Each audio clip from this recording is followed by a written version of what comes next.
toutes, bonjour à tous. Cette semaine, lors de l'Assemblée plénière du Parlement européen, avec mes collègues de la délégation France Insoumise, nous allons appeler l'Union européenne à déclarer l'état d'urgence sociale. Tous les voyants sont au rouge. Depuis bientôt un an, vous le savez, la pandémie de Covid-19 frappe durement l'Union européenne, provoquant une crise sans précédent. Une crise sanitaire, bien évidemment, qui s'est rapidement transformée en crise économique et en crise sociale, crise qui frappe l'ensemble des pays européens. Partout, les associations lancent des cris d'alarme. Les associations n'arrivent plus à suivre.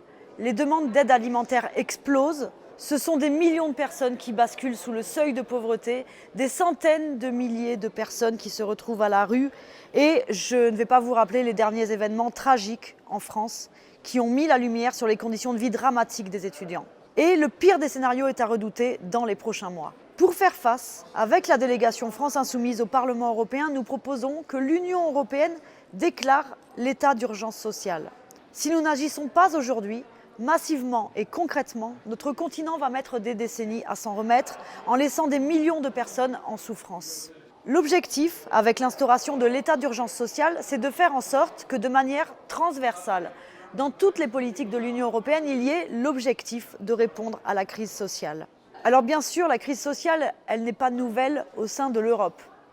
La pauvreté et les inégalités, ça existait déjà avant la crise du Covid-19. Au sein de l'Union européenne, on estime à 72 millions de personnes, celles qui vivent sous le seuil de pauvreté, ça fait un peu plus d'un habitant sur 6. Mais cette situation, elle s'accentue dramatiquement avec la pandémie.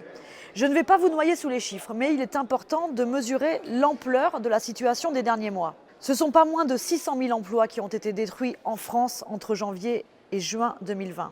La Croix-Rouge a connu une augmentation de 40% des demandes d'aide alimentaire en 2020. Et puis pour ne pas rester centré sur la France, puisqu'on est ici au Parlement européen, je voudrais vous parler d'un chiffre qui m'a marqué. À Barcelone, les repas distribués ont été multipliés par 20. Oui, par 20. Le nombre de repas distribués est passé de 24 000 à 500 000 durant ces quelques mois de crise. J'en parlais, la situation des étudiants est dramatique. Durant le confinement, près de 6 étudiants sur 10 ont dû arrêter leur activité rémunérée avec des pertes de revenus inquiétantes. Près des 3/4 des étudiants ont indiqué rencontrer des difficultés financières depuis le début du mois de mars. Alors concrètement, ça veut dire choisir entre payer pour se loger ou payer pour se nourrir. Alors ce mercredi, dans l'hémicycle du Parlement européen, lors d'une session sur la crise sociale que notre délégation a imposée à l'ordre du jour, nous demanderons à décréter l'état d'urgence sociale dans toute l'Union européenne. L'état d'urgence sociale sur notre continent, s'il est déclaré, nous aidera à peser dans le rapport de force au sein des institutions européennes pour actionner des politiques sociales et de solidarité. L'état d'urgence sociale, nous nous en saisirons pour interpeller les décideurs européens et en premier lieu la Commission européenne afin de décliner un ensemble de mesures pour lutter contre la pauvreté et la précarité.